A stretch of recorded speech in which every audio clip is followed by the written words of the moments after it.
friends, Romans, countrymen, lend me your hand sanitizer. Okay, so it's crazy right now. I've been in New York, and it is interesting being in the biggest city in the country during something like this. You know what I'm talking about. Of course, I was going to make a joke, but it's not funny. The coronavirus. I hope you are washing your hands. I hope you are being careful. We are so fortunate. Our tour ended right before all this went down. My friend Watsky's tour has been canceled. Stuff has been canceled. I mean, South by Southwest. But really, other than events being canceled, it's just sad that people are suffering and dying. But it's not all doom and gloom. I think people are being cautious. I hope this week we are able to be a little more free. I know every media, every social media, every podcast, everything is talking about the coronavirus. I wanted to do a parody of Busta Rhymes' Wuhan got you all in check. Wuhan got you all in check. But I thought, nah, not good taste. I thought about it for about a minute and I was like, no, we are going to pass on that concept. But keeping it moving. I hope seriously you're all staying safe and I hope you guys aren't feeling isolated. I'm going to be doing these things called the Lit Hop Lockdown live streams where I read a book, do a little freestyling. I'll read it like a short story and talk about it. And it's going to be every day this week. So people who are working from home, check that out. Of course, I've got my Guardians of the Galaxy song dropping this week. I just got the first mix and I'm tweaking that. And then Guardians of the Galaxy 2. So patreon.com/MC Lars. If you want to check out a bunch of MC Lars stuff you haven't heard. I don't know. This is like a time we're so connected. We can go deep with like things we need to catch up on. And speaking of Patreon, this week's episode is brought to you by the Patreon Larson of the week. So this is Todd in Orlando, and he's always been a good friend of mine, and he's a great supporter. So this is his message about a funny day we had. Hey, what's up, Larsons? This is Todd calling from Orlando, Florida.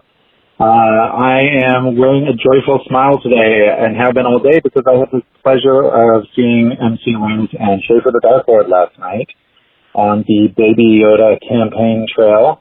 Fantastic show. I had the best time, as always. I wanted to call and tell you guys a story about my first time hanging out with Mr. Lars.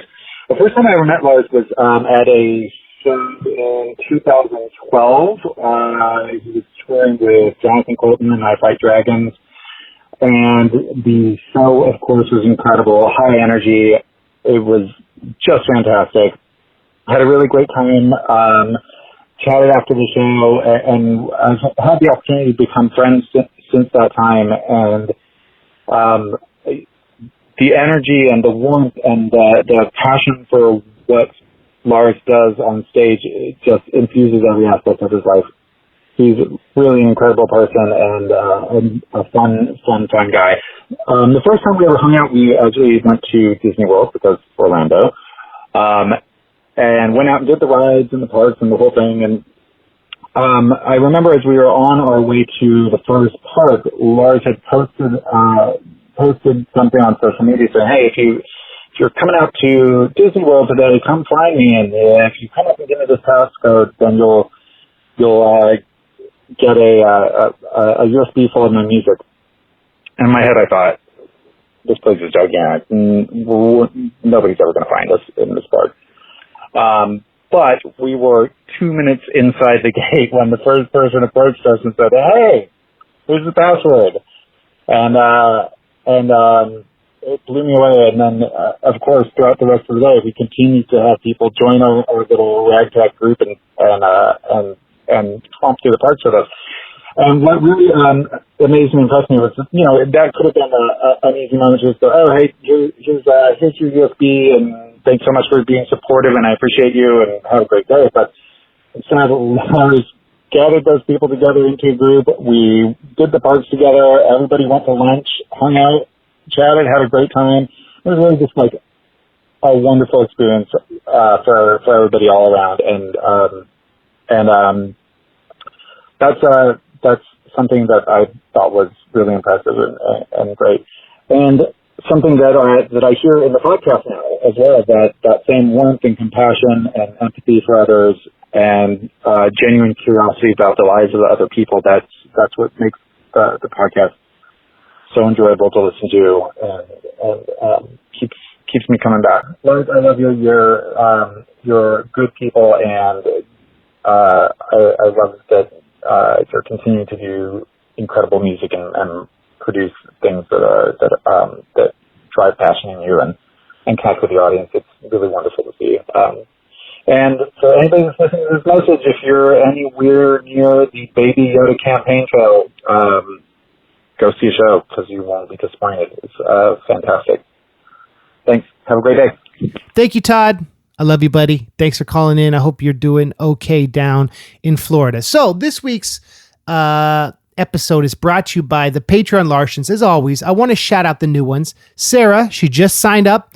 Matthew and Lucas, those are the new ones. Shout out to them. And shout out to the OGs, Raphael, Naomi, and Andrew. If you want to hear my entire back catalog and maybe sign up and get pins, exclusive pins, merch, whatever, and go to patreon.com/MC Lars or mclars.com, links to it. And that's all I'm going to say about that. No need to plug that anymore. This week's guest on the MC Lars Podcast, episode 81. It is March 16th, 2020. And we have Zak Vetter. And this couldn't be a better timed interview because Zak Vetter is a sustainability educator. And he speaks at this thing called the Dry Climate Forum. He's an entrepreneur.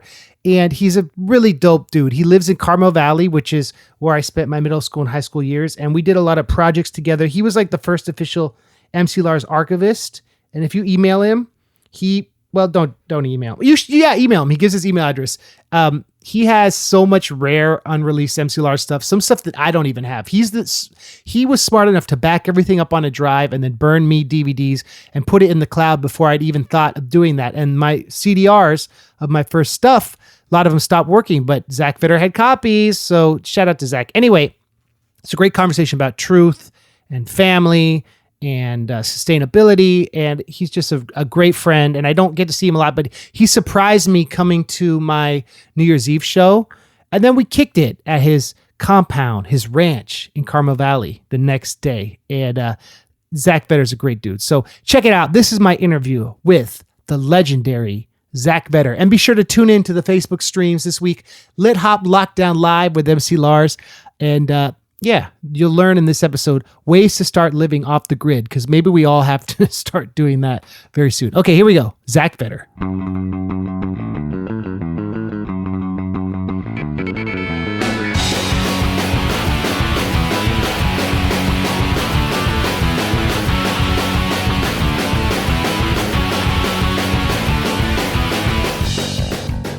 Ladies and gentlemen, I'm here with a Carmel Valley legend, a man I knew for 20 years plus, Zak Vetter. Good afternoon, Andrew. How you doing? Thanks for being on the podcast. Anything. It's always good to see you again. It's been quite a while. It's been a long time. We went to high school together. We did many projects together. We did. I had the opportunity to do a lot of things with you. Things I wouldn't have done had it not been for your creative inspiration.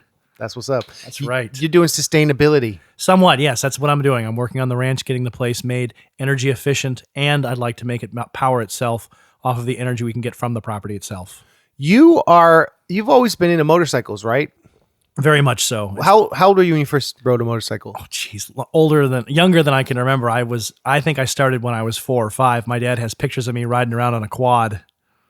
What's a quad? Quad's a 4-wheeled motorcycle. That's what's up. Yeah. And you were born where? I was born in St. Louis, and then when I was 2, my parents were older than 2. And then Fred Zaida was born in St. Louis. That's what he told us, if we're to believe what he says. So Fred Zaida is a friend of ours who went to high school with us. Last night you came to my show at First Night Monterey. It was so special to see you there. I'd missed you for a couple of years. I know you've been busy doing other things, and it's really good to see you come back out again. I'm going to cry. Oh, no, not now. Out of happiness. Okay, good. One of the projects we worked on in high school was the infamous John Brown reenactment video. That was a lot of fun. I loved that. Which was for those of you who don't know, John Brown, I did a song about him. He was a Southern abolitionist who tried to lead a slave revolution. So we bought a Confederate flag, covered it in kerosene, and lit on fire on your property here. Among other things. And among other, we did there were some people who lost their lives on film, but not in real life. And I believe whatever you used for the fake particulates was tasty, and there was some outtakes of you nibbling on. Oh yeah, we made brains look like cheese from Safeway. It was like cheese or something. Ketchup, a cheese ball. That's what it was. It was super hokey, and there's a picture of you nibbling. So violent. And then this, we showed it at Martin Luther King Day, the assembly. Because he's an anti-racist, and people weren't happy. Well, a kid went up to me and went, "It's Martin Luther King Day. It's not Jim Carrey." Because I was John Brown, but I was trying to play it up comedically. He said that blank was out of line, dude. It was, well, some people just, their big brains are too big. Sometimes they don't appreciate, the things that we try. I mean, it was cool. I liked it. It was a very educational thing. It was not trying to make fun of. It was not trying to rewrite anything. It was explaining things for what they were, but it was done in a contemporary way. I liked it. I know that it was a little bit tense because Columbine happened just a few years earlier or something. And it was... Well, to be fair, that school let us have a paintball club. They let us have a sponsored paintball club that was out and shoot, paintballs at each other, which was fun. We didn't have any problems with it, but I mean, you can imagine the risk. Well, it was a different time, man. It's interesting to think about our life in the 90s. You can be mad about it, or you can be happy about it, and you can take part in it, or you can stand against it. But regardless, it is what it is. You grew up religious? Yeah, I would say so. I mean, it depends on what that means. I didn't have to worry about putting the prayer shawl on, if that's what you mean. What's your faith like these days? The faith, I still would be considered a Christian. It depends on what you're talking about and what you're doing. A practicing Christian. I believe what the Bible says is the inerrant word of God. That's a point that's kind of dangerous to say nowadays. You might get people who are mad at you. Same way, a divided country, you got to, people are okay as long as you don't tell them anything about yourself, you don't stand for anything, and as long as you just, it's all okay, then the people might be okay with you. But then the other thing, you can't walk away because we got microphones here, but did you see the poster I have on the wall? The anti-Nazi poster? Yeah, the one that it's basically an American flag with a swastika in it, but it says underneath it, "Are we next? Be aware." It's meant to be. It was 1967. It's a beautiful poster. And I think that kind of thing, somebody might burn that because they don't even have a clue what they might think I'm a white supremacist. They don't even understand what I'm looking at. But you're not. It's not. It's to remind us that history repeats itself. It's not as though we just learn from it and move forward. A lot of times we repeat it, and it's sad to see, but it's reality. We got right into it, right into the deep flavor. Wherever you want to jump into, it's all the deep end. Going back to what we were talking about, sustainability, motorcycles. Your family and your brother and you, work on electric motorcycles, mainly him? Quite a lot. So the closest thing right now in 2019, 2020, where we are now, my brother started working with Brandon Miller, who is a very talented guy. We were introduced to him by a mutual friend, and Brandon had the idea and desire. He'd been racing electric motorcycles. He'd been working on electric motorcycles, and he was building chargers for electric motorcycles. Right. He convinced Morgan and I to start working with him on stuff. I already kind of have a full-time job between the shop and my computer work, but Morgan had a lot more free time available, and he was very interested, and Morgan has since become basically Brandon's right-hand guy, working on chargers, working on motorcycles. He's learned a lot about the industry. It's all in its early stages. I would liken the electric vehicle industry to very much what the horseless carriage industry, aka vehicles, internal combustion engines, were back in the teens. It's all in its early stages. Everything you see here, it would be like me bragging to you about, Andrew, someday my Model T, I'll be able to drive coast to coast, and there'll be stations at every corner with big tanks of gas where I can refill, and you're like, Zach, you're crazy. My horse can eat grass anywhere in the world, and it's already set up. How you expect this to change? The same thing is true here. I'll say one day, Andrew, these electric vehicles will be around, and you go, that's crazy, Zach. I can fill up my gas tank. It's coming, and the stuff that's out there, all the bikes, all the things that are out there, no matter how exciting they are, they're pathetic. I'll be the guy who 10 years from now, they'll be like, hey, old man, what are you doing on that old 2014 tricycle thing? Like that was a great bike back then. Like, well, you just don't know. And I'll be that old guy who's throwing batteries to the kids, saying, get off my lawn. You've been known to borrow Teslas and crash them. No comment on that. If Mr. Musk is listening, I'd like to say I think you make a fine vehicle, and I think you're doing a great job for the world, and I think you make a great product. But actually, the story is that there's a dealership nearby, and when Tesla started making an SUV, which is what my mother needed, the Model X, I started looking at them more seriously because one of her cars was getting older and she was looking for something. And I said, this is the way we got to go. This is the right way to head, not only for the environment, but because the car is a magnificent car. And there's a lot of things we can go into. But the dealership at the time, when they had a dealership, Tesla has since sort of done away with that. Now they sort of buy online direct, cuts their costs down. But when they had a dealership, there was the guy who was in charge of the dealership was a man named Sean LaFon, a great guy. And he was very, very generous and considerate with us and allowed us to test drive vehicles.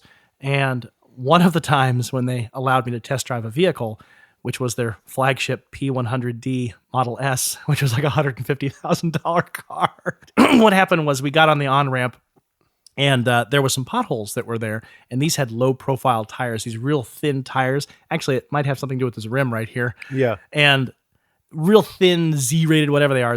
And we went bump over it, and it said, warning, low pressure front right, low pressure rear right, 18, 12, 4, 3, 0. And I'm like, oh, crap. So we pulled off to the side of the road. It's Sunday night. It's 7 p.m. I'm supposed to return this thing.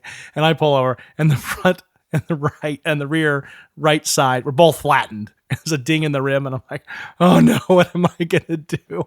So I called Sean and said, here's what happens. He was very nice. He towed the thing back, and I came in on Monday, and they said, okay, here's the deal. You flattened both those tires. Mm-hmm. By what? Driving on a highway you shouldn't have driven on, or what? I should have avoided them. I should have gone around. Like the pothole wasn't so big that I couldn't have avoided it. Okay. It hit the edge of it. So I could have dodged it. Anyway, the point is they said, okay, well, these tires are about $650 a piece. And I said, okay. And I said, what's the rim? They said, well, the rim is $1,400. And I said, ooh, okay, well, I'll just take care of it. They were very nice about it. They actually covered the cost of the tires, but they said we can't cover the cost of the rim. So you had to pay like 5 G's. So I said, look, I'll do this on one condition. So what's that? I said, I want the rim. He said, okay. And this used as a TV stand. This is my conversation piece. Wait. $1,400 TV stand. How many rims did you destroy? Just one. Oh, so it's only $1,400. So when you say you crashed a Tesla, you didn't like. It makes for a good story. It wouldn't car. total the whole thing. No. You went to college in LA? I went to college in Santa Barbara. I went to a private school called Westmont, which is in Montecito. And beautiful. I think of Santa Barbara as a warm version of Monterey with everybody under 30. You walk around, you're like, who's running this town? There's all these like kids, like 18 and 30 wandering around. You're like, there's no way these kids run this place. And you made some hilarious prank videos. Depends on which ones we're talking about. Did those ever get released? No. Yeah, homie jumping off the roof. Oh, that was just snapping his leg. That was just dumb on his part. You had a friend who would show you he could just jump off roofs, and then you have a video where he lands and his just leg snaps in half. He thought he could jump off this roof, and he landed. That's brutal. And he literally snapped his tib fib. It broke right in half, and it went into the ground. It was a compound. But it wasn't as though somebody dared him. The guy was like, "Watch this," and you're like, he'd done it multiple times. Oh, that was not good. That was definitely a college thing. And he wasn't even drunk. Or you're like, I think he was drunk. That's his hubris. Oh, it made a very unpleasant sound. It sounds like a twig snapping. You didn't know what bone snapping sounds like a piece of wood snapping. You never put that on the internet. No.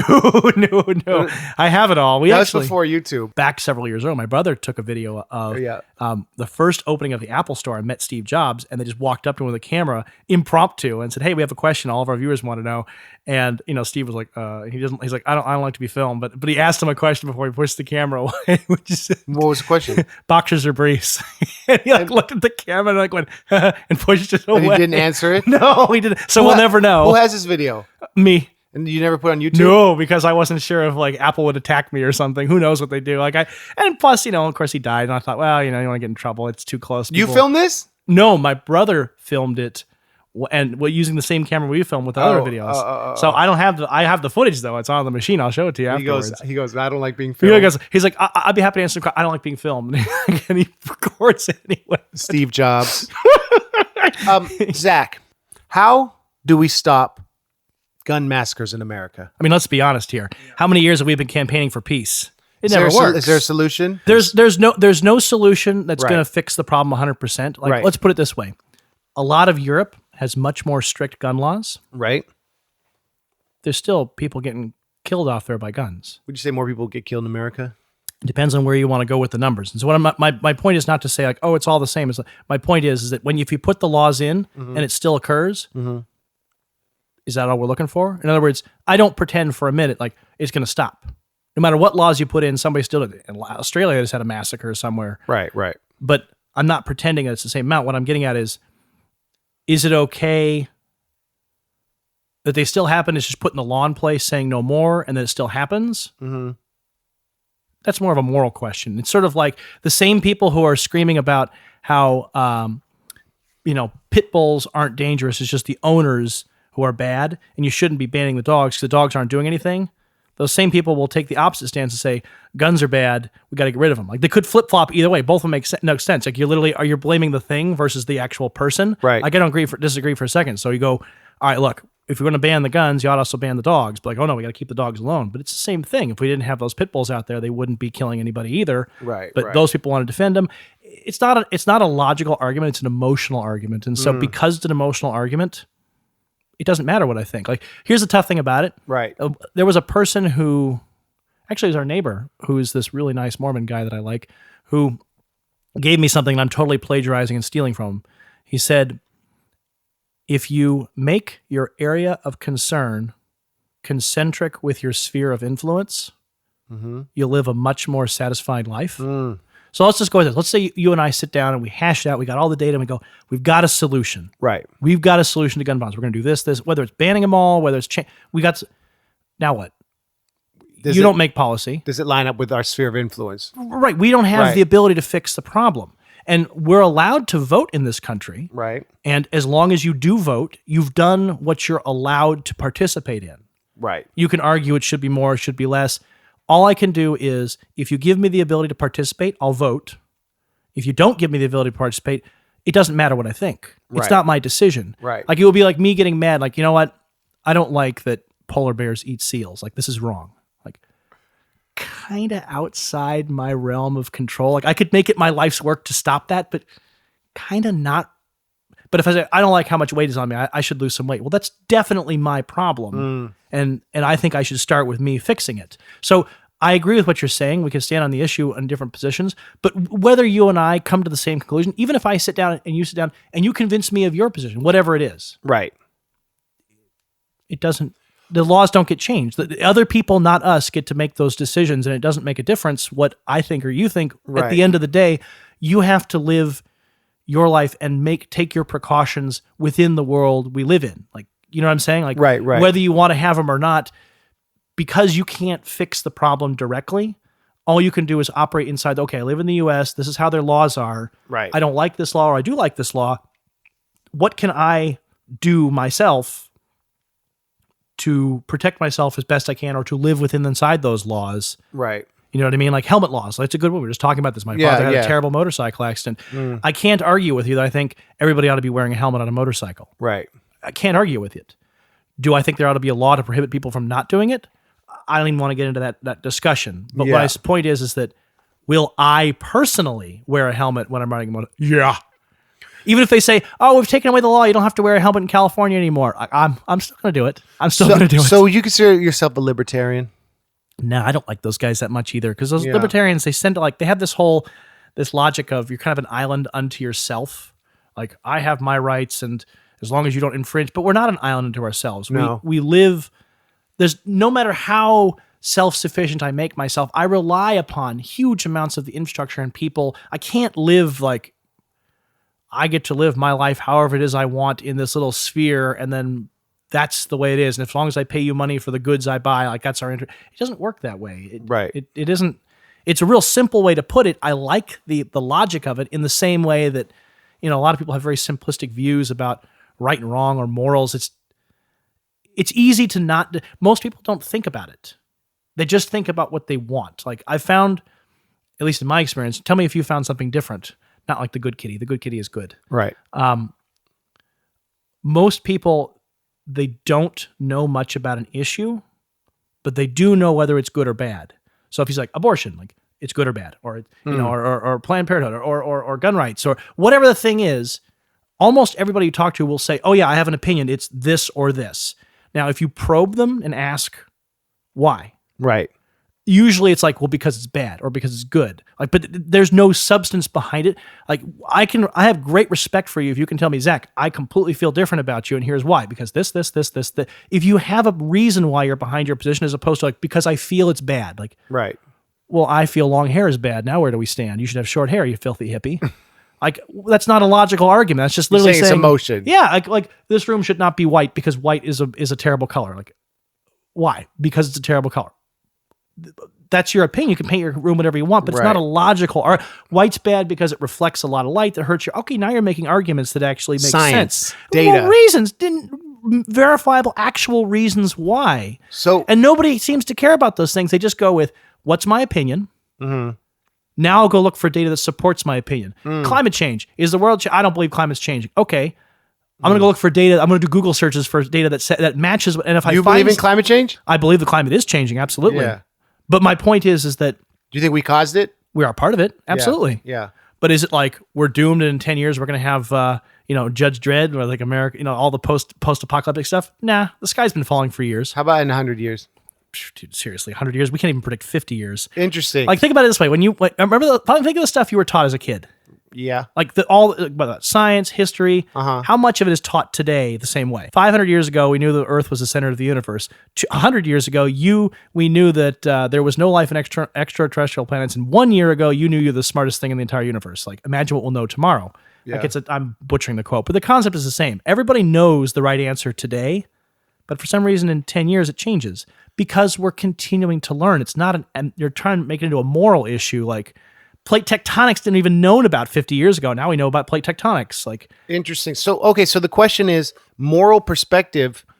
Like, if you're reliant completely on your emotions, that is both like a primal thing, but also a potentially like limited thing. Well, this is where I'm speculating because I'm not, I mean, you can call me a philosopher in my sense that I think about things, but I don't have any degree in it. But what I'm getting at is this, is there's things that can be verified and checked. Like, I want to say 2 + 2 is 4. Well, we can kind of demonstrate that and go through the process. If I say there is a God or isn't a God, no matter how much evidence I provide for or against, can't prove it. It's not in the same way. Can you prove there is or isn't life outside the earth? No. We can make the argument. We can make all the cases. We can make, you bring a good point. I think there isn't. Still could be wrong. There's no way to verify it. At that point, that particular issue in the year 2020 is a matter of faith. Right. I've made the decision. I don't think there's life on a planet. I've made the decision there is a God. I've made the decision. Those are things that no matter how much information we have at present, who knows what we'll know in 20 years, but at present, we can't definitively answer that. And if you can figure out if the issue you're talking about is something that doesn't actually have a quantifiable, measurable, or resolvable conclusion, and it becomes, this is my opinion. How are you going to raise your child? Or where are you going to live? Like, those are decisions you can make a lot of decisions about and factors you can think about. There's not a mathematically correct answer. Right. And since there isn't, you can say, I have reasons for doing it. But at present, we don't have enough to say, oh, we have worked it out. This is the correct way to raise a child. This, then this, then that. And if you deviate from that, it's wrong. Like, we're not, maybe someday we'll be there, but we're not there yet. So if you tell me something that's an opinion, you can have a different opinion than me. I'm curious to know why. Right. Well, because my parents said so, or because I read it in a book. If you can tell me why and you can argue why, you can give me some information that's measurable or repeatable or demonstratable, I got a lot more respect for you, even if you have a totally different opinion than me. Right. But if it's like, it's bad because I don't like it and a friend of mine got hurt once, like, that's an emotional argument. That's interesting. And then people, it's complicated by people have these megaphones through social media and all that. And sounding chambers. Like echo chambers. Yes, yeah. Like exactly the whole idea of like you can subvert like social media and Google. I mean, companies in general, they want your business. They want to keep you engrossed. Stepping outside of even if there's some political bias, I don't even care about that. They naturally are trying to give you more of what you ask for. So if you're really interested in, stuff that is counter to climate change or counter to abortion, whatever, choose something. You can start liking and disliking the things that don't match what you want, and the computer systems will further fill you with further reinforcing views. And pretty soon you're just in an echo chamber, like you said, of what you want to hear, living in your almost different reality. Like, especially if you don't actually get out, if you live through the machine, you can argue that it's somebody else's fault, or you can argue if you really are interested in finding out the answer, then you got to look at the whole question. You don't start out with, I've decided like, okay, what do you feel about this issue? It's wrong. Then you go out and look for your data to match that. Like, that's not how it works. That's not good science. But that's not how people treat it. People want to take science and turn it into religion. And I use that in a quick overview, but it's taking what's something. an example of that? Climate change. Okay. Humans are evil. Listen to Sir David Attenborough, arguably one of the highest thought of climatologists. I believe one of his quotes that you can double check with me on the exact verbiage is humans are a plague on this earth. Now, you wouldn't agree. Well, hang on. If you did, when you think about the word plague, let's think very carefully. When we deal with plagues, what's the solution to a plague? Eradication. Correct. But I have this really strong suspicion, ain't nobody going to stand up and say it's time for you all to die for the sake of the Earth Mother. Some people would. I don't notice it working very well. For some reason, nobody's talking about it. So you don't take your time to protect the plague, teach the plague, help the plague live harmoniously. You exterminate the plague. Right. Now, he chose his words carefully, I have no doubt. He's not a fool. He's a very intelligent man. If he truly believes that, it says something very profound. Explain that. In what way? That he thinks humans should all die? If you think humanity is a plague, the logical conclusion to solving the problem ain't teaching humans. It's destroying humans. Right? You Is that tell where me. you're going? You tell me. It seems the logical conclusion. Maybe it's insane, but it tells you a lot about what the state of mind is, where the person's statements come from and arguments come from. Those things tell you a lot about where the person stands. Right. And there is that in this issue of climate change, an issue of energy consumption, overpopulation. There's a very large, actually, I'm very fortunate I was able to give a talk on this to what's called the Dry Climate Forum, which happens in California. Actually, there's one coming up this year. I'll be talking on flow dynamics of pipes. But there is this very pervasive atmosphere of the earth is going to hell and the evil humans are the cause of it. 100%, it's decided. And the choices for the solutions for you, the individual user, are this. Either you can atone for your sins and pare down your lifestyle, whether it's eating vegetables, whether it's bicycling as opposed to driving a car, whether it's taking a shorter shower. Reduce your lifestyle for the sake of the earth. Or if you continue on in this path to destruction, we'll all be dead and it'll be your fault. And our children will be hiding from acid rain while they forage through the garbage worlds like they show in Blade Runner 2021, which is a fantastic. What was the next one? 2049? That next one? It was really good.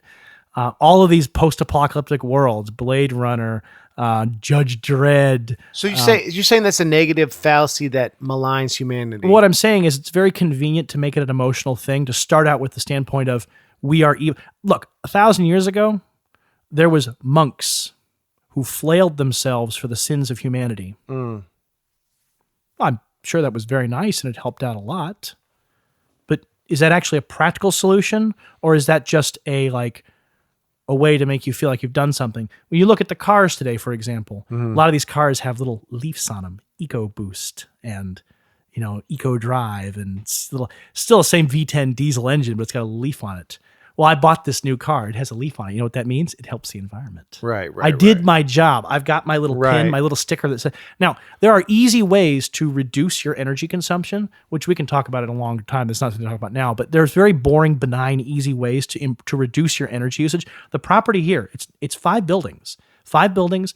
I have 12 years of data of electricity consumption, wood consumption, gasoline, diesel, all of it. I can go back. I can give you the graphs month by month for 12 years now. It's really neat to see. Making the changes to our property. We have no solar panels yet. I have no solar panels yet. The energy consumption of the property has dropped by 59% so far. 59%. There are a lot of, we can go over the details of it. I didn't get a smaller house. I didn't turn off the lights. I didn't just say, I'm sorry, we can't heat the house anymore. We got to take cold showers. I didn't punish myself for the sins of being an evil and vile human. Now, to be fair, if we just offed ourselves and we had no more humans here, we'd use even less energy. Right. Can't argue with that solution. But I don't consider humanity a plague. Some people do. Right. But if they do, they could always take care of the problem themselves and off themselves. What have we decided is good data and bad data? Because see, and this is not to be a loaded, I'm going to go hide myself in a corner and bypass this. It's going to be, again, I'm not treating you this way, but I'm pretending I'm speaking to somebody. I presume when I'm speaking to somebody, especially on matters like this where they're real sensitive and emotional, this is not a thing where after we're done talking, either of us are going to change our opinion. we've already got the right decision. I got two options. I can either come to your conclusion, which means I'm smart, or I can disagree with you, in which case I'm either a bad or evil person or an ignorant person, or at the very least, an uneducated person. And so the first thing I'd want to find out is, what data are we looking at? Like, who made it? What sample size? What are we deciding? Then after we look at the data and look at the information, decide, okay, this is what it says, this is what it doesn't say. Then we go with, do you think the increase or decrease affects what's out there? Like, do we think the changes in the laws that occur? I don't think there's any real correlation to demonstrate. Violent crime is down, according to whatever statistics you want to believe on the FBI, as far as I can tell. Violent crime with guns is down overall, number of people killed every year. But that's irrelevant, because you can look, what I'm seeing now is mass shootings are up. Number of people dying from gun deaths is down, but mass shooting is up. So the question really comes down to is, first, we look at the data. What data do we want to look at? I don't think this is legitimate. I do think it's legitimate. That gives me an idea of what we're working with. Oh, I don't look at the U.S. data. I look at this newspaper's data, or I don't trust this newspaper. So I'm trying to find out if the data we're even looking at is even reasonable to consider, because there's this on the internet. I can do data for flat Earth. Lots of data. I can find all. Right. What's the joke? There's literally millions of people around the world who are flat Earth believers, like around the world. But that's my point, is that if you want to find, like, if you want to Google data, statistics are a wonderful thing. If you want to Google data that shows that that gun deaths are going up by 1,000%, I guarantee you can find it. And if you want to find the opposite from an equally kooky site, gun deaths are down to an all-time low, and there's nothing else dying, you can find that data too. Right. When you look for something, let's just say you're looking for, you want to know, I don't know, how to sew or something. You just Google it real quick. How do I sew, right? But how much time do you really invest looking for a piece of information? When you're trying to find out an answer about something, for me, most of the time, it's like, 30 seconds to 5 minutes at most, and that's my good deed for the day. Isn't it crazy that in this day and age, this is the only time in history I'm aware of where information is almost democratically available, meaning whether you're the poorest person or the most wealthy person, for the same cost, almost none, because of our cell phones and all of our technology, you have access for free. You don't have to go to a library. You don't have to drive somewhere. You could be in the most remote town in North Dakota or the biggest city. Everybody's got equal amounts of information available to them, almost no cost. Right. Like, there's never been a time like that in history. Right. That's true. Never. You can argue even there's a lot of misinformation too, but I'm of the opinion, tell me if you differ, if you want to learn about something, whether it's how to weld, whether it's how to raise a kid, whether it's, what's the best way to grow, almost anything you want to find, even moral questions, with not too much effort, we'll say at most a day of research, you can find all the evidence for and against something and kind of stare at it and come to your own conclusion. It's not as though you have one data point and that's all you got to work with. We have everything available to us. When I do my computer work, my work is for people listening, is to fix computers. I'm literally the guy your parents call when you won't fix it for them. Like, oh, the computer's not working and the phone won't do. Okay. There's so many possibilities for problems that I haven't encountered before. Very often I'll encounter a particular issue that I've never had before. This phone's doing this weird. What do you think I do? Well, you can answer that if you're under 30. You just Google it. Right. Why is the phone doing? Oh, you do this. Right. Fixed it. Moving on. The information is all in front of us. You know how to you know nothing about fixing your car. Your Prius is making some weird sound. Oh, that probably means this little bit. You got everything available for you almost for free. That's never been the case in human history. Right. And yet, with everything right in front of our fingers, where we have the ability to educate yourself on almost any subject, whether it's a moral issue, a social issue, or just a technical thing. How do I, make a clay pot? Like, anything. How do I make musical beats? How do you make musical beats? I don't know, but you know what? Reason and Logic Pro. I mean, boom. There you go. I could learn. Isn't that how you learn? You just learned by stealing programs. Well, that's not too bad. We don't talk about that. But my point is that you didn't go to school to learn those things. You didn't go to music school for sure. You solved that problem yourself. In the same way, I wasn't taught how to do computer work. I learned it myself because you were passionate about it and you made lots of mistakes. My logic as a kid into my teens and 20s was, Andrew, you and I disagree on something. Well, I think I'm pretty smart and I think you're pretty smart. So if you disagree with me, it's probably because you don't have enough information. You don't know the stuff I know. And once I explain the stuff to you, then you'll come to the conclusion because I'm smart. And once I explain it to you, then you'll and equally, if you and I agree on something, then you must think the same way about all the other things in my life, which, as you know, is a very silly, very infantile way to think. You and I might agree that, we need smaller government, but you might agree because of reasons. I might say it's because they're all lizard people that are controlled by the satellites. I could be completely nuts. We just happen to agree on something. Right. And so I used to spend a lot of time on forums talking about paintball. And what I realized, or at least I concluded, was most people aren't out there to find the answer or to resolve the problem. Most people are out there to confirm what they've already decided. Right. That's true. Yeah. It doesn't matter. Now, I can't control that. Now, I can do one of two things. I can badger you and harass you until you change, which is just going to irritate you and frustrate me. Mm-hmm. I can ignore you and treat you like scum because you're an evil person who doesn't do what you're supposed to and believe what I believe. Mm-hmm. Or I can just, I've given you the information, you conclude different, I can let it go. Again, it's outside my sphere of influence. After I've conveyed to you what I think and I've listened to what you think, maybe you make a point and I change my opinion on something. I'd like to think that I'm able to look at that and listen to it. I'm human, which means I probably don't in a lot of cases, but I'd like to think that if you can make an argument why it's worse or why it's better or why it should change, I'd like to hear the argument. But if it's just I just don't feel that way, I'd say I don't have any respect for that, because it's not a matter of feeling. It'd be like saying, Zach, I feel your hairstyle is wrong. Like, okay, I don't care. Did you ever experience that time when I realized, the realization was a good portion of the people you encounter aren't after finding the answer. They're out to reinforce what they've already concluded. They're not there to accept new information. The decision is made. You have two choices. Agree with them and talk about how good or how bad that thing is, mm-hmm. or disagree with them, in which case you're either an evil person or an ignorant person or something that's not good, and they're not going to change their opinion. Once I realized that, I lost most of my interest in trying to proselytize to people, because it's not a matter of logic, it's a matter of emotion. I would never spend my time arguing for or against gun control with most people, because it's not based off logic, it's based off emotion. I would never argue about energy efficiency, and I'm not going to push it, because first of all, I can't change their mind. And since until you prove otherwise, I presume you're just going to make an emotional argument. What do I earn? Let's just say we want to talk about, what do I earn? What do I gain? What do I profit if I convince you on a particular issue we're on opposites on? What do I earn? I earn the exact same thing as if I don't. Right. And if I disengage from you, I can say, you know what? I can see you feel strongly about this. I feel differently. I'd really rather have our friendship than fight about it. Right. Not that we're doing that. I don't see a good benefit. Converting you or you converting me doesn't solve the problem. Right.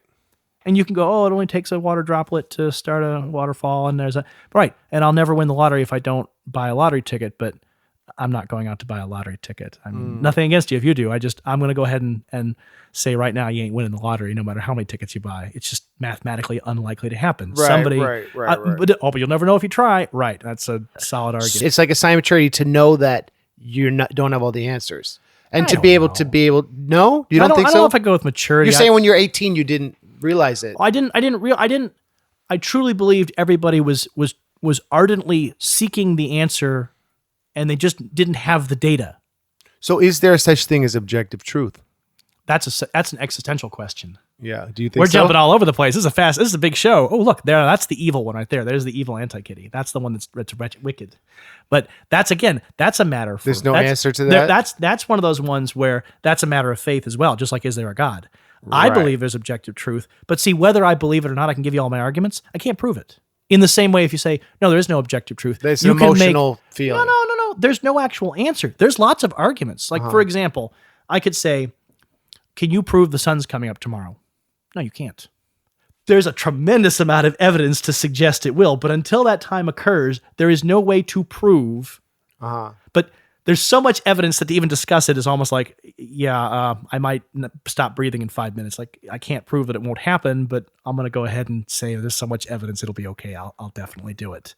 Right. So what I'm getting at is, with objective truth or not objective truth, you can say, here's all the evidence I present to say why there isn't objective truth. This. And you and I go back and forth and argue about it and come to our conclusions.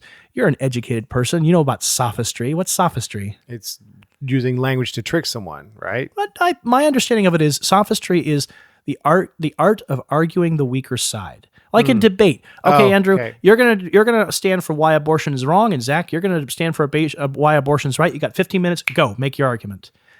Whoever makes the stronger argument to convince the crowd is the quote winner. It's not actually necessarily about evidence. If you happen to have evidence, that's great. But sophistry is a little bit like almost like practicing law in a way. It's not a matter of necessarily proving the right answer. It's making the stronger argument. It's about convincing people. Well, and the Greeks used to love it. The sophistry was almost like a game, a pastime, and for a lot of us, it is. Okay, I'm gonna make an argument about why this should be this way, and you're gonna agree it shouldn't be. And Debate club. Yeah, and I could get that. I call it mental acrobatics, where you're enjoying the challenge of winning. It's not a matter of finding the truth or the answer. It's a matter of winning the argument. Right. That's not the same thing. Like, the goal isn't to actually solve a problem. The goal is to beat the other person. That's a little different. Like in the same way of reducing our energy consumption is not the same thing as improving our quality of life and reducing our energy. It's very different. And what you're after kind of is determined by your actions. I'll never know, just like you'll never know truly what's inside of my head. Like I can tell you, and maybe I'm telling you the truth, maybe I'm not. Maybe I'm not even explaining myself clearly, and when I say it, it comes across incorrectly, irrelevant. The only person who truly know what's in my head is me. The closest thing you as another human can do is look at me in my life. What am I doing with my time, and what am I doing with my money? If you're able to look at those things, if I say, for example, I really think it's important to help the poor, and you look at my life and you say, well, Zach doesn't appear to spend much time or any time that I can see either working with the poor or soup kitchens or maybe organizing food drives or clothing or shelters. And I don't see that his spending habits include donating to charities that are helping the poor. Just because Zach says it, but his actions don't reflect it, I'd be concluding that maybe Zach doesn't care about the poor, at least enough to do anything meaningful for them. If my actions, my time and my money don't even moderately reflect what I say, well, then what does it matter what I say? Like, for example, if you say, Zach, if you say to me, oh, I really like music and I really like literature and I like pairing the two together. You could be fooling me, but you've got about 15 years of evidence that really support that you like doing that. Right. Like you've got me fooled pretty well if you don't actually like doing this. Your actions and your time really reflects that. Right. That's interesting. So, what I'm getting at is that it's one thing to say it. Oh, I think we should do this. Yeah. Okay. Whatever. What do your actions show? That's what's really tough about it. I don't like sophistry. I don't like mental gymnastics. When we go into an issue and we talk about it, the first thing in my mind is there truly a resolution to this that we can actually discuss in this issue? And if the answer is yes or no, shift back to low gear, which is there's no solution. I'll give you my opinion of why, and I'll give you my thoughts on it, but it doesn't matter really because I can't solve the problem. It's outside my sphere. I'll tell you why I think the way I think, and I'll tell you why I don't like or do like something and the reasons why if you're interested in knowing, but I'm not going to really pursue it and chase it down. If you feel really strongly and you get more and more excited about it, I'm going to say, okay, I understand. I don't earn anything by converting you any more than you earn anything by converting me unless it's to win, which is sophistry. And so that's the whole thing about... When I get to be perfect, I'll start telling you about all the mistakes you're making and to show you how to do it the right way. But I have the strong suspicion I'm never going to get to that point. What are you excited about to accomplish in the coming months? This year, I hope to do 3 things. I hope to... I'm turning into an old person. I hope to repair the roof of the building we're in preparation for putting on our first 10 kW solar array. That's what's up. I hope to finish the insulation and the wiring of the main blue house so that we have hardwired gigabit Ethernet and proper Ubiquiti wireless routers, and to insulate it properly to reduce the energy consumption of it. If I get those 2 things done, I might even get to the point of being able to start charging our vehicles on site. We charge our Tesla at Tesla supercharging stations, and I charge my bikes outside in the world, not on the property. We don't charge anything here because California has tons of free charging, and one of the biggest... It's free? I didn't know that. Well, here's the crazy thing about it. Tesla, for the first, I don't know, since they started making these cars, up till about 2017, 2018, said, look, you buy a Model S or a Model X, we don't care if it's the low-end one or the high-end one, you get free charging for life. Again, research. This is all information freely available. Nobody does it because nobody cares. You can buy used Teslas. What does a used Tesla cost? Oh, I'm sure it's too expensive. Right, because you haven't looked. Again, this is all What this is it, information. $30,000, $20,000? $20,000, $30,000. If you sell your $80,000 car, you pass on the infinite free credit. If we don't like that car and we sell it to you and you drive it around for a few years and don't like it and sell it to me and I don't like it and sell it to that car, the VIN of that car, no matter how many, if you're the first owner or the 40th owner, whether it's 100,000 miles or 1,000,000 miles, that car is entitled to free, unlimited, unrestricted charging. Whether you charge 10 times a day or 10 times a year for free. That car has free electricity for the life of the vehicle. It is not something that goes away. It is not something that changes. It is not something that is depreciated. I'm sorry, it's 2021. We're cutting you off. Until that car is junked, that car will get free electricity. That car. Now, in 2018, they said up front, we're going to stop doing this at some point, and they stopped in 2018, then they brought it back, and there was a little bit of a change. But the bottom line is this. Again, this comes down to research. All this information is available. It's not, I don't have special access to Musk's inner workings. I just read and look. Go to the actual dealerships and ask them. Go look online. They even tell you on Tesla's used inventory, it specifically states whether it comes with free supercharging or not. It tells you. It's not hidden, like you have to look at a VIN and then calculate. No. You can, right? If you were saying, Zach, I'm considering an electric car, I would tell you, I don't even want to hear anything else. The only thing I would discuss is you're going to buy, if money's no object, get a new Tesla. But see, this is the thing But you're saying there's not a moratorium on those? No. So they just manufactured X number. In other words, okay, let's say they made 100,000 of these cars, right? Okay, all cars manufactured after this date no longer get free supercharging. Still the same car, you can still use our stations, but you're paying for it. Fine. Those 100,000 cars, until they get crushed, smashed, destroyed, and are no longer taken, no longer registered vehicles driving around, those cars will continue to get free electricity endlessly. Like, do you remember when they first started doing the HOV stickers and they were trying to push real foot on hybrids? Yeah. And there was actually lifetime HOV stickers for those early Priuses. Those things are worth gold. that you could put on other cars? No, well, people tried to, but you know what I'm saying? They were originally for, like, those stickers. They only made it for a few years. We got an HOV sticker. It's only good for 2 years before it turns off now. Because that's the plan. They didn't change it. Those old ones are still grandfathered good forever. Wow. They're worth a lot. People will buy Priuses with those stickers and they'll pay an extra thousands and thousands of dollars because they're worth so much more. In the same way, it's easy for people to see the tsunami when it's at their doorstep. Hey, look, there's this big wall of water. We should move. But if you get the alarm 4 hours earlier from the government saying, hey, there was an earthquake in Fiji and within 4 hours there's going to be a tsunami, you need to move to higher ground. They walk outside and they look, it's a nice sunny day. There's no problem. What are you talking about? It's easy to think when there's a natural disaster, oh, I better go down to the grocery store and get water and food. Hey, everybody else is down here and the place is all bought out. This is not fair. Somebody should do something. Like, it's easy 10 years from now. People will be like, holy crap, did you know there was a car that had free electricity? Electricity is so freaking expensive. If only we'd had an extra $35,000. If only those cars will be bought up. Like, as soon as the other Lexus we have here bites the dust and gets all beat up and doesn't use, we're going to get a used Tesla. I don't care if it's an old, tiny, small one with a 60 kilowatt hour battery. Getting it with free electricity. It's nobody even knows what life cycle cost is. All they know is sticker price. It costs this much. Right. I have that much in the bank. What's it cost to maintain it? What do you mean maintain it? I just have to buy it. Nobody thinks that way. There's no 5,000 mile maintenance. There's no 10,000 mile maintenance. This episode brought to you by Tesla. Zak Vetter. Full disclosure, do not own any stock in Tesla and do not work for Tesla or paid as a subsidiary of Tesla. Thank you very much.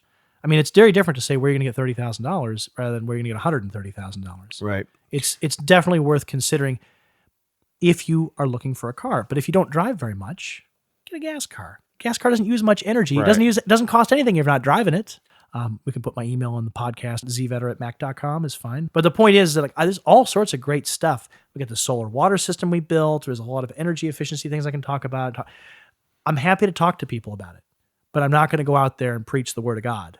Right. Because they're just going to get mad at me. I like this format because I'm able to talk to people with different opinions and have interesting dialogues. I think this has been an very interesting episode. I like the fact that you dove in and you didn't play around with dancing about the bushes. You just threw a rock right in to see what would happen. Yeah. I like that. I wanted to see where people are at. Yeah. You know? And I think the audience for this podcast are open-minded. Who is your audience, out of curiosity? I'm curious to know. I haven't had a chance to hear. It's dudes in their 30s and 40s. Do you get feedback?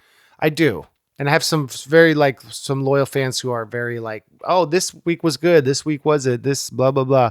Are most of them this way where you jump in and ask topics about social issues and things like this? Or is this a different one? Or is it a little bit different every time? You haven't heard them before, No, again, I will once we get off. I'm going to go Yeah. back and listen to them all because Yeah. I don't do much in the way of podcasts because I'm a crotchety old man. No, I ask about faith a lot. I ask about, You know the old phrase, right? What's the 2 ways to make an educated, intelligent, rational person turn into a raving lunatic? no, what? Politics and religion. Right. So I have a client, a lot of them are older, and we would go to lunch all the time. He just enjoyed, provoking people, I think, but it was fun to watch. I don't talk about it on tour in my show because it's a risk. everyone's tightens up when you bring that stuff You're up. just asking for problems. Yeah. And again, even if you convert them, Right. it doesn't change the issue. Right. Right. It doesn't mean give up. It just means, what hill do you want to die on? Yeah, that's Some true. people want to die on that hill. But you know what? Speaking of hills, this podcast has been a hill of smiles. A hill of smiles. A hill of beans. You're going to say hill of beans. I'm glad to see you, Zach. Good to see you too, Andrew. I'm smiling. Thank you so much for having me on there. Zak Vetter, ladies and gentlemen. All right. Talk to you later. Peace.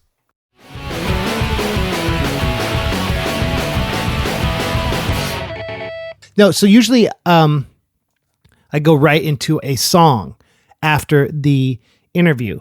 And for today, I wanted to play like a throwback radio thing from 20 plus years ago where Zach was a guest on a radio show I did with my friend Chris Gates. Well, we're going to interview the junior campers up in here. We've got Timmy. Timmy, what do you want to say to the people? Well, the woods are really scary because I don't have my mommy near me. That's right. See, Timmy, we chose him because he has a bit of a problem. You see, he hit puberty at about age 4. So he's the only junior camper up here that has hair on his legs and chest. And he's got a very low voice. He's got a really low voice. So, Timmy, how does that feel to be outcasted and laughed at by the other children? You shouldn't say such things about that. That's not nice to say. My mommy's. There's no denying the fact that you're a freak of nature. And you're also No! you're also small. No, I'm bigger than you. You're just mean. Do you want to fight me? No. So you're a wussy shorty boy. Okay, Timmy, we've had just about enough of you. Get back in your cage and eat your gruel. Oh, all right. And we'll make you sing some songs later. Okay. Well, Okay. in light of Timmy, we're going to do a song called Stand By Me. Really? Do you know this one, Andrew? Oh, yeah. Did you ever see the movie called Stand By Me? I didn't see it. Well, if any of you did, you might recognize this song. So this one is going out to Timmy, because Timmy's hilarious. Timmy, you want to sing the chorus with us? Okay. Do you know the chorus, Timmy? No, but I can. You can teach me. Okay, it goes like this. It goes like this.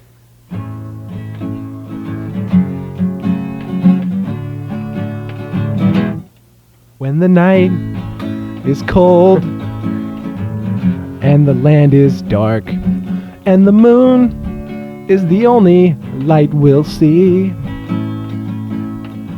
though I won't be afraid, no, I won't be afraid, just as long as you stand by me. So Timmy, stand. Stand. Timmy, stand. Stand. Sing it on key, freak. Timmy, stand by us. Oh, Timmy, stand. Stand. Timmy, stand. Stand. Timmy, stand. Stand. Timmy, just stop. Look, you're embarrassing us on the show. Andrew, you keep going. Timmy, I'm going to give you a talking to. No, listen, we paid for your And the food. sky, We drove you up we here in look the upon- bus. You can't even sing on key. You guys have Look, to be nice. look, you don't have any friends. You sit at the lunch table by yourself and cry every day. That's right. You think we're trying to sing nice for you. You can I won't good cry. career, but you just blew I it. won't cry. Oh, I won't Fine, shed a good tear. riddance. Just as long as you stand by me. Stand by me, Timmy. What did you say to him? Oh, I told him he was doing a great job. Yeah, because it's good to encourage the kids. Yeah, absolutely. I think, there's this thing called positive reinforcement. I think it works. We're Quite gonna we're gonna get the kids to sing one more song, and then we're gonna wrap it up. And so here we go. The kids are gonna sing another one of their songs. Thank you, Zach. Great interview. And a lot of you are probably wondering, what was that thing at the end? What the heck was that? My friend Chris Gates and I, he's a podcast alum. He's been on the podcast. We used to do the show called Morning Madness on KSBB, which was which is the radio station for this school we went to high school at. And KSBB, Chris and I would have a show every Friday morning. And back in the day when people like listen to the radio more, I guess people still do, but people would listen to our show on the way into school. And Friday was such an exciting day to have a show because everyone was listening. So we did that as part of the skit for Morning Madness. So maybe I should have explained that in the intro, but I thought, no, just put it on, see what happens. And now, because you listen to the end, you understand why that happened. Okay, next week we have an interview with Tribe One. I sat down with Niles when we were in Atlanta, and Tribe One is a great friend, great performer. He opened for us at the Atlanta show. I love him to death. Check that out. Thank you all for listening. We'll see you soon. This is MC Lars. Wash your hands, everyone. Wash your hands. It's going to be okay. I promise. It's going to be okay. I want to leave you with that positive note. All right. Bye, everyone. Love you.